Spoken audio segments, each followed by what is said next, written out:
Hi! Hi! గుంతకల్‌లో 9 గంటలకి ఎక్కాల్సిన train రాత్రి 12:30కి వచ్చింది. నాకైతే వెయిట్ చేసి, చేసి నిద్రబోయినా. ఇంక ట్రైనొస్తుందనంగా మా హరి లేపినాడు. అసలు ఈ ట్రైన్ ఎందుకు లేట్ అయిందో ఏమో గూడా తెలీదు.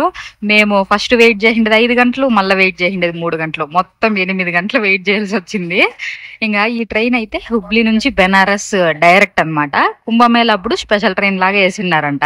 ఇప్పుడు దీన్నే కంటిన్యూ చేస్తా అన్నట్టుండారు.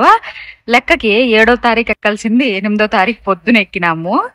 ఇంకా ఈ ట్రైన్‌లో అయితే జనాలు జనరల్‌లో ఒక్కరు లేరండి. స్లీపర్‌లో అన్నా కొంతమంది ఉండారు గానీ, ఒక్కరు గూడా లేరు. ఎందుకంటే ఇప్పుడు స్కూల్ ఓపెన్ అయితాండే టైం ఒకటి, ఇంక మొన్ననే గదా కుంభమేళా జరిగింది అంతా 2 నెలల ముందు. అప్పుడు పోయి వచ్చుంటారు. మళ్ళా ఇప్పుడు ఎవరు పోతారు?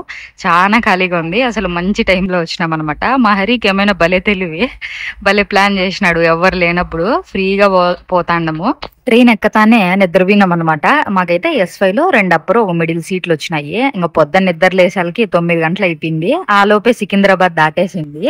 అసలు సికింద్రాబాద్ దాటిందో లేదో చానా ఉడుకుందనమాట. ఈ ట్రైన్‌లో నుంచి అయితే పొగలొస్తా ఉండాయి. ఇంక టిఫిన్‌కైతే 2 ఇడ్లీలు, 2 వడలు రూ. 60 తీసుకున్నాము. ఎంత దరిద్రంగా ఉందంటే అంత దరిద్రంగా ఉందండి. ఏందో కసకసామనుంది. నేనైతే ఒక వడ తిని ఆ పక్కేసేసిన. మా నాయన, హరి ఎట్లా తిన్నారో ఏమో! 2 ఇడ్లీలు, ఒక వడ తిన్నారు వాళ్ళు.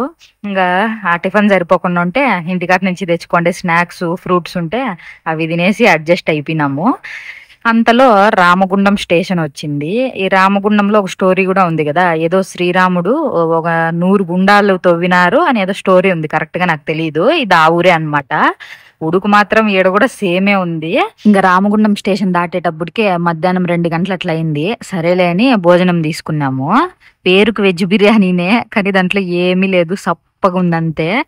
అయ్యో! ఏంది ఫుడ్ తినలేక తనకలాడుతాండము. రామగుండం స్టేషన్ దాటేసినంక ఇంక మంచిర్యాల స్టేషన్ వస్తుంది. అదే అన్నమాట తెలంగాణ లాస్ట్. ఇంగ ఆ తర్వాత అయితే మహారాష్ట్ర స్టార్ట్ అయిపోతుంది. లెక్కకి మేము 4 రాష్ట్రాలు దాటిపోతాండము. ఆంధ్ర, తెలంగాణ, మహారాష్ట్ర, మధ్యప్రదేశ్, మళ్ళీ ఉత్తరప్రదేశ్ అన్నమాట. ప్రెజెంట్ అయితే తెలంగాణలో పోతాండము. తెలంగాణ దాటేస్తుంది ఇంగా.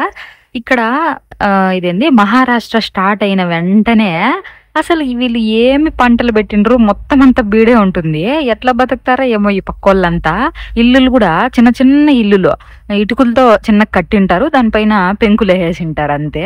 అంత చిన్న ఇళ్ళలో ఎట్లా బతుకుతాండారో ఏమో అనిపిస్తుంది. రాత్రి 7:30 అయింది. ఇంకా నాగపూర్ స్టేషన్ వచ్చింది. చాలా పెద్ద స్టేషన్ ఇది. ఇదే మహారాష్ట్ర లాస్ట్. మళ్ళీ మధ్యప్రదేశ్ స్టార్ట్ అయిపోతుంది అనమాట.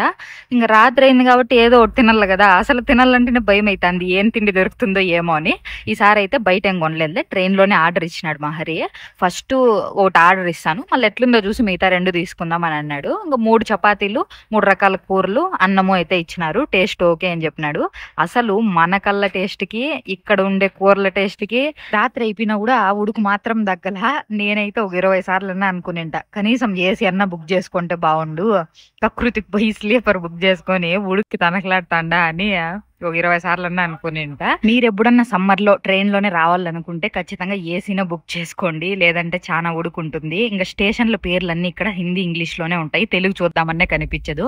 ఇంకా ఆర్డర్ చేసిండే ఫుడ్ వచ్చేసింది. తినేసి పనుకున్నాను. ఇంకా పొద్దున్న నిద్ర లేసాలకి జబ్బల్పూర్ స్టేషన్ వచ్చింది. ఇదైతే మధ్యప్రదేశ్‌లో ఉంటుంది. ఇంకా 2, 3 స్టేషన్లు అయితే చాలు ఉత్తరప్రదేశ్ వచ్చేస్తుంది. ఇక్కడంతా చూడండి పంటలు, పెసుర్లు వేసినారు.